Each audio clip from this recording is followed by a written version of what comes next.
So can these adult animes survive in industry? And a big thing, of course, is merchandising. Like we were just saying, it's like, hey, we got all these crazy, awesome things, but I've been watching Ergo Proxy recently, and so good. Yeah, I just wanted to like kind of look up stuff for that. Like I was like, oh, they probably have some figures, and it's so hard to find anything for that. Like sure, they have the Blu-rays and stuff, but like, what about the other kinds of support? Like there's some like wall scrolls, and those even could be printed by like third-party people who just take the stuff and don't. Yeah, the soundtrack is really cool. Like, are there soundtrack numbers and stuff like that? Yeah, and so the thing that jumps out at me about these seinen anime, the merchandise is really hard to find, and I'm thinking about how in the U.S., like, we have these sort of super mature shows that are very popular. Breaking Bad, Game of Thrones, super popular. You can buy like Game of Thrones like shot glasses, right? Yep. And that makes me think like maybe the kind of merchandise we see being really successful for shonen and you know, Shojo statues, wall scrolls, that stuff doesn't really translate to the seinen audience, the core seinen audience. That's one of my concerns is like, you know, there is an audience for these really serious shows. I mean, in the US, like our most popular shows are crazy serious, crazy mature. It'd be cool to like see some more mature anime get that same treatment. I think there is an audience for that here. I'm surprised that they don't have more in-show advertising too, because I was reading Anime Encyclopedia and it was saying that and this just goes for any cartoon or any show where you actually see a product with the product name spelled properly, like people are drinking Pepsi, that was paid for. Yeah. So it's kind of like, it doesn't say how like come in Michiko and Hachin it wasn't like, you know, I'm trying to think of like a, you know, Dos Equis or something, like advertisements. Yeah. Sure. Yeah. Some sort of thing. And I'm just curious to know why that wasn't. Like, I wonder if the reason like seinen anime doesn't take off as much in like a foreign market especially is because in the US people kind of have this certain picture of what anime is, right? So, you know, I was talking to somebody in the office who doesn't really watch anime, and he was like, you know, I'm just not really into that like, oh, power up sort of thing. And I was like, gonna ignore that imitation, but also that is only a small fraction of what anime is, and that's just what we see the most, because like a One Piece, a Naruto, a Dragon Ball Z, it gets so much merchandising, and that sort of merchandising is successful for those types of shows. I think so. Like also a big thing with that too is our perspective on animation. Yeah. I think the Western perspective is very different from many. I think more in Europe and stuff you see a little bit more creativity with it, but at least here in the United States, a lot of people view animation as a children's thing. Or an adult comedy, or comedy. Like it's limited to comedy or sitcoms, like these kind of things, and that definitely prohibits it from being anything more. Like these adult anime probably wouldn't succeed like in just like a normal market, which is such a huge shame. Like we have a very limited perspective on animation. Like I think I saw somewhere. Have you guys seen Fantastic Mr. Fox? No, that's claymation. No, heard about it. And I read it. I think it was on a BuzzFeed article. It's like the most like just like fun movie, like feel good movies kind of thing. Yeah. And someone had written about it. Like I think they just pulled just comments from people, just contributors, and someone had said it was like a great children's movie, but it's not for kids. Like it's a little bit more mature. It's not necessarily like super adult, but it's not a kids movie. It's like they're just like. I just got so mad because it just like speaks to how people think of like what animation is and like what it can do. And I think like with that, maybe I'm not sure like exactly what the view on that is in like Japan or anything, where these sales matter a lot too. Yes. So like maybe that's also a reason why they don't. Well, it's also promotion also, you know. Like just looking at it, you'd be like, oh, this is claymation, must be for kids. And then with all anime. Yeah. You know. Whereas, you know, if let's say one of these shows, you know, something super violent, Ninja Scroll ended up on HBO, maybe that would be a way to promote anime as adult.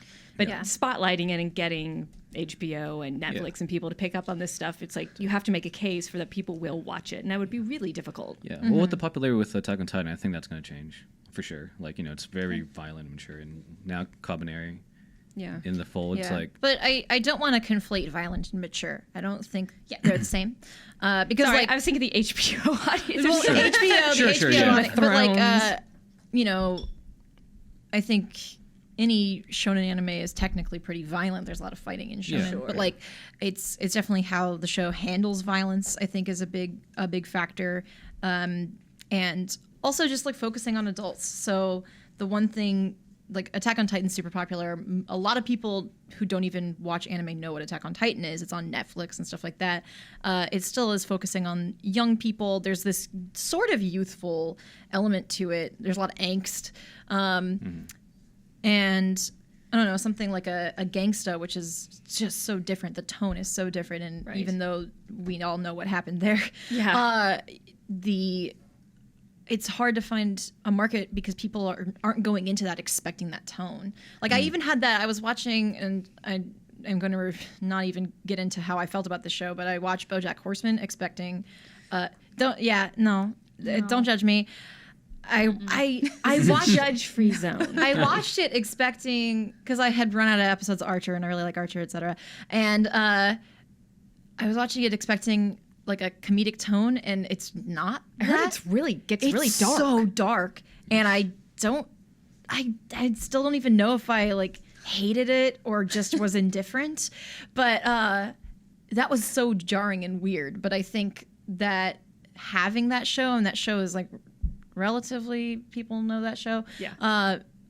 Maybe it'll get people used to the idea of things not being either Family Guy or SpongeBob. No, I think that's a really fair assessment. Yeah. Like that might throw open the doors for anime, because now people's expectations will shift. Yeah. So I hope so. Yeah, and I'm just looking at like the most popular animation. I'm just thinking, A Simpsons, so long running, it set the tone for a lot of things. I mean, Family Guy pretty much follows a similar model as far as like the family makeup goes, though their comedy is actually pretty distinct. And then like a South Park like set its own tone. It did, but there's always a comedic slant with most of the more that's what I'm saying shows, is like all of those shows follow, like even if they do get serious, it's just really heavy on the comedy. Yes, like Futurama had serious things, but it was a sitcom. And Futurama's funny. So good. I mean, like Jurassic Park. Oh, cry. But again, it follows that same, like the tone set by The Simpsons, basically. I mean, that is a Matt Groening show, so of course it's going to be similar. But it's the seriousness is not the same tone as something like a gangsta, where that show might have a comedic moment, but largely it is couched in seriousness, versus a Simpsons, a Family Guy, a South Park will have a serious moment surrounded by comedy. Yeah. Yeah, so kind of bringing it back into Manglobe, you look at their works, and it's mostly adult stuff, and surprised it didn't sell. And the really big thing that they did was, like we said, The World God Only Knows. Yeah. And they did multiple seasons. It sold super well. And then they moved off that, and then they started doing poorly again. So, I mean, it's just, again, it's all about that merchandising, because Shonen and Shojo are a lot easier to merchandise. And it's interesting because it's hard to merchandise, because that particular age group only stays loyal to a show for so long before they get older and have more responsibilities and whatnot. So yeah, and I mean, just looking at the list, like they're, like we said earlier, they started with originals, not manga adaptations, and some of those are some of our favorites, right? And then they moved away from that, and it's just hard to maintain that momentum, I think, especially with the other thing about serious shows is like sometimes can be hard to watch them. Yeah. And they don't like there's a story and it has a beginning, middle, and an end, versus a shonen is just kind of adventuring forever. Right. I think that's another struggle. Yeah. Is keeping that audience. Sure. Can I ask what everyone's favorite Mangalope show is and why? I want to give a shout out to these beautiful shows for those who haven't seen them, because I just feel like some of these are criminally underrated. Yeah, I'm digging Ergo Proxy. I marathoned a bunch of it, and I was just like, oh, this is really cool. And also, it's a sub and dub for people who like dubs. Yeah, the dub is really good. I just pinged Liam O'Brien. I was like, dude, you killed it as Vincent. Like, it's always so good to find an anime with quality dubbing. So, thumbs up for that. Callie, what about you? I haven't finished it yet, but I super like Michiko and Hachin. Yay. Yeah, good stuff about that. Yeah, I love Samurai Champloo. I mean, Nujabi's music. But also, I picked up Dead Man Wonderland, and the 2 episodes just ridiculous, and I want to watch the rest, but I can't find the. I think I need a Funimation access. But anyway, aside from that, Deadman Wonderland. Yeah, we gotta fix that. Yeah, you gotta get some Funimation access. But yeah, those two. So, Megan. Obviously, Michiko and Hachi, because it's all that I praise. But also, I too, like Miranda, really enjoy Ergo Proxy. Yeah. It's really, really good. So if you like things sci-fi mystery, that's a really good one. And I also like Samurai Flamenco. It's just, I just love the bromance between the two characters and just the whole idea of some guy running around being a superhero, but it's not like he's taking on, so far I'm still in the beginning, but like Yakuza or anything like that. He's like, you know, you can't put the trash on the street. Hey, that's jaywalking. Like, just it's a really cute idea. Good music too. So, kind of answering your question, can mature anime be as successful as Shonen and Shojo? I think right now, not really. Not with how they approach the market and how it's sold. I think very rarely you'll see something be successful, like a race. Like, I wonder how well that's going to sell and what they'll spin out of that, just because that was an adult show that was amazing. And I wonder see how it'll sell. I don't think they're gonna have statues of some of the characters.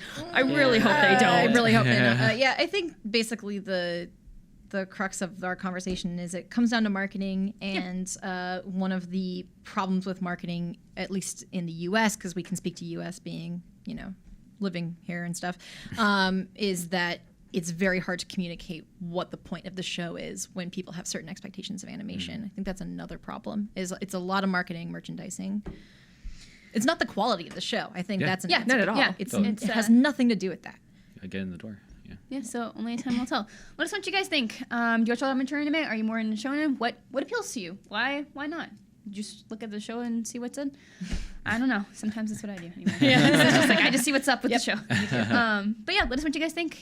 And yeah, be sure to check out our YouTube channel at youtube.com/Anime Club. Anime. Anime.